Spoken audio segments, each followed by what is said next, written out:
What up, YouTube? How's it going? Back again for another random video. Now, on my mind lately, I've been wanting to upgrade my router to the AC router. I knew nothing about the routers at all. So I'm gonna educate myself, which I already have been doing, and I'm gonna educate you guys on if it's worth the upgrade. Now, there's different kinds of routers. There's been a G router, an A router, a B, a G, an N, and those have changed over the years to give you faster internet, better range.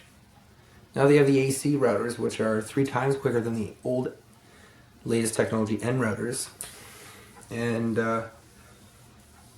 a lot of new stuff can't support AC, so it's really expensive to buy the router, and then a lot of technology will just give you the same old stuff, but it'll give you further range and a stronger signal, but it won't give you the speed.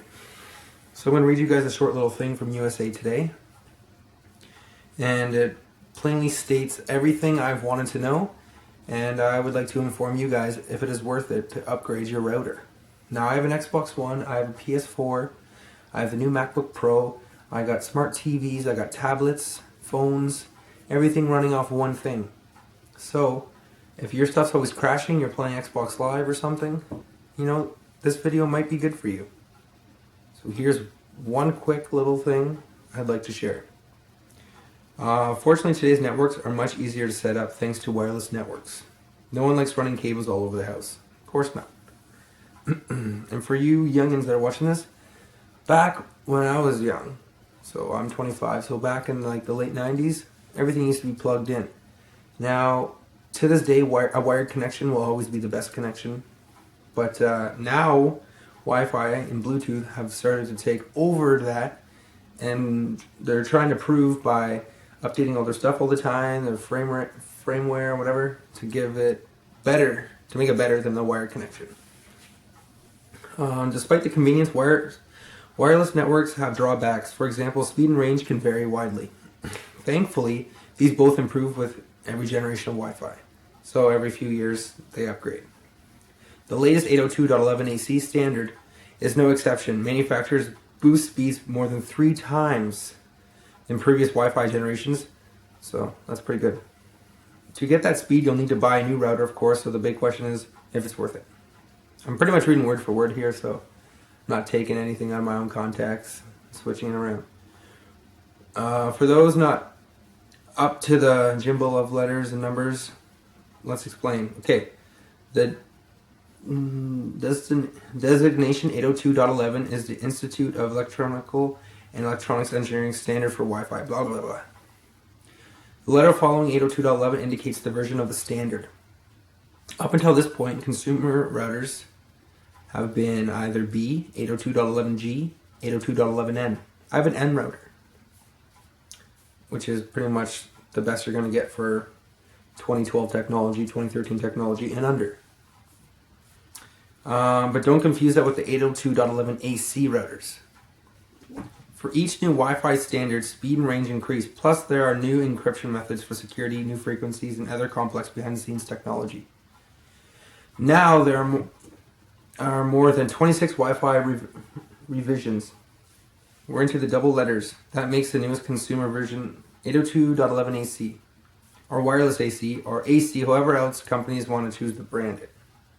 So back to whether or not you should buy it. Let's take a look at the pros and cons of 802.11ac wireless network routers. On the pro side, the 802.11ac is blazingly fast. At an advertised 1.7 gigabytes per second, is faster than the high-end. It's faster than a high-end home wired connection. Right now, wired home networks top out at 1 gigabit. In fact, 802.11ac can stream high-definition video to several gigabyte gadgets at once.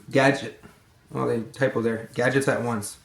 Sorry. Okay, so 802.11ac can stream several gadgets at once. So that's pretty good. So you got your Xbox running, someone else is using a tablet, you guys are all in HD. Well, it's not going to chop. It's going to keep loading. So 3 or 4 things at a time, because as technology changes, you know what I mean, the routers need to get stronger with all this crap that we have.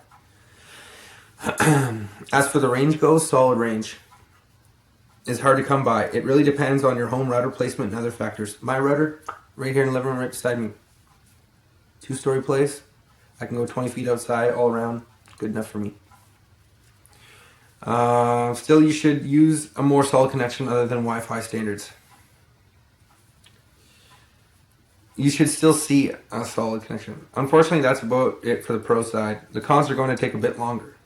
The major drawbacks is compatibility. To take advantage of the 802.11ac features, you need gadgets that support it. While it's been out for a year, few of them support it, so it's still new technology. I've seen some laptops with it. My new MacBook Pro Retina has it, so that's kind of cool. So I can get a lot quicker than what I'm actually getting. And a few smartphones, like the new iPhone 6 has it as well, including the Samsung Galaxy S4, but it will take a while before other gadgets get it. So my iPhone 5C don't have. Just supporting 802.11ac isn't enough either. To get the full benefit, a gadget has to support the correct sub-frequencies or have multiple antennas.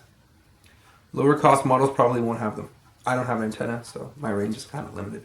Apparently you can buy antennas for these things, give you superb range, update them, but N is still below the AC stuff. Don't forget the expense of buying a new one. Of course, nobody said you have to upgrade anything right away. Routers with 802.11ac also support all old Wi-Fi standards. Your existing gadget will still work, they just won't work any faster than they already are. So, there you have it.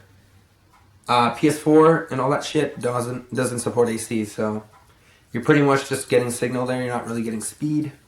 Laptops, you want speed, so they got them. What else? My 2012 TV, AC wasn't around, don't have. So that's the speed I get. You know what I mean? The new 6, it has it. Speaking of cost, so they start out at 160 online and work their way up. So it's a pretty penny. On the plus side, these are high-end routers and you get all the latest goodies. Think high-end encryption, parental controls, extras, multiple networks, USB 3.0, so you can upload or stream nice and clear shit. Plus you have a gigabit wired connection. Once you buy, you shouldn't have to upgrade for quite a few years. In the end, it comes down to how you use the internet. If you have 1 or 2 gadgets or use the social media and email, then AC isn't for you. You're much better off sticking with your current router or buying a low-cost end router. I have a high-cost end router. It's only 3 years old. Barely ever loses connection. I think I'm going to stick with that for a long time. If, however, you need a new router and your home is filled with gadgets, so you have multiple connections, you got a big house, AC might be good for you if you don't even have AC products to keep your signal strength good. So if you have tons of iPads, tons of computers, you got a 5-person family, so forth, you know what I mean? You got roomies. You guys all have 2 or 3 electronics each, computer, tablet, phone. That adds up quick, right? So they'll start to slow down. Well, you want that connection to stay strong, so the AC router might be good for you. You know, keep the connection strong. And a lot of them can't go through, like living in dorms and stuff, a lot of them can't go through the bricks and the concrete slabs, right? And like a lot of dorms are built like that. So you might have to use a wired connection, unfortunately. So that pretty much sums it all up. So you got your types of routers. So the G router, you know, 03, you got the A router. And as they advanced, they got stronger and you can stream and download quicker and Wi-Fi strength got better. So it all depends on what you want. So if you want to fork out the money in the long run, it's going to be worth it. But for right now, the AC routers are not, they're not very popular. They might be good for streaming, you know what I mean? Like a lot of tech freaks might have it. I work with a couple of them and they don't use AC. You know what I mean? All depends on what you want. So I hope that video helped. Hope you guys enjoy your day and I will see you later. Bye-bye.